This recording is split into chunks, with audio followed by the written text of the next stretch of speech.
Good evening, I'm Brian Reagan, this is, Hi, Kelly. and welcome you to our Twilight Talks. Tonight we finish up with the man born blind in John 9:35 through 41. Jesus heard that they had cast him out, and when he had found him, he said to him, "Do you believe in the Son of God?" He answered and said, "Who is he, Lord, that I may believe in him?" And Jesus said to him, "You have both seen him, and it is he who is talking with you." Then he said, "Lord, I believe," and he worshipped him. And Jesus said, "For judgment I have come into this world, that those who do not see may see, and that those who see may be made blind." Then some of the Pharisees who were with him heard these words and said to him, "Are we blind also?"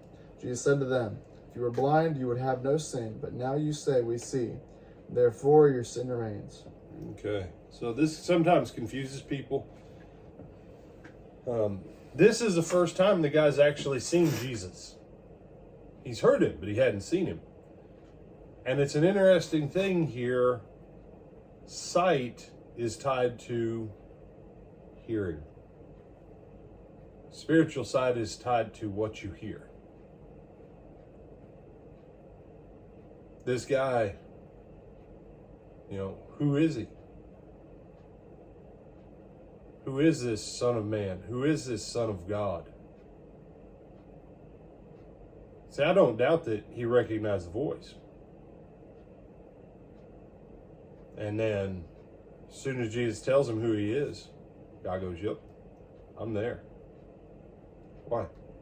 He's been born blind. He's been blind his whole life. Now he sees. How does he see? Because of this voice. The voice that's talking to him now, that now he has a face to go with it. And the Pharisees say, "So are you saying we're blind?" And Jesus says, "Yeah. You're in sin and you're blind." Why? Because they could not and would not hear. Everything spiritual, first and foremost, comes through one venue: what you hear.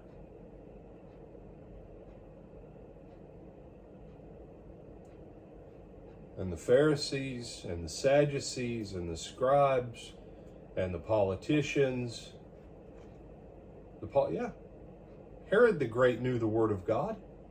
Herod the Great had an entire team of advisors to advise him on spiritual things, in addition to what he already knew.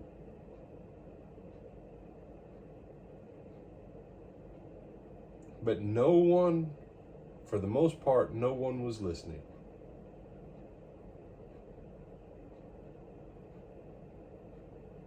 I want to suggest to you, because I never know where these videos go. Does your preacher, your pastor, get up and say, "Well, I know the Word of God says it, but we need to consider blah, blah, blah. And that's why this verse doesn't mean what you think it means in its plain sense reading"? You're either being taught by a Pharisee or a Sadducee. The Sadducee knows it's the Word of God, but they don't believe it. And they don't believe there's any power to it. The Pharisee knows it's the Word of God, but wants to put additional roadblocks so that you'll never get there to obey it. Are you blind? Do you believe in a tradition of men more than you do the Word of God? And here's one of the biggest ones. Did you say a sinner's prayer to trust Jesus? It's not in there. You say, "You're trying to tell me I need to be baptized in order to be saved." Nope, I'm not telling you that. It was Jesus who said, "Go into all the world, preach the gospel to every creature. He that believes and is baptized shall be saved. He that disbelieves shall be damned." Brian didn't say it, Jesus did. Well, we need to play games. Play games all you want. It'll cost you your soul. Those are the same kind of games that the Pharisees, the Sadducees, and all those different people back then played, and people play them today. And Jesus here says people who play those kinds of games are blind and in their sin. As you go into this weekend, I want you to think about, how are you hearing the Word of God? Are you coming up with arguments for why you don't need to hear it, why it doesn't apply to you? If so, know that you are blind. And if you want to get out of that blindness, you need to start hearing the parts you like, the parts you don't, and you need to start doing it. Anything else, my brother? No, sir. When do we hope to see him again?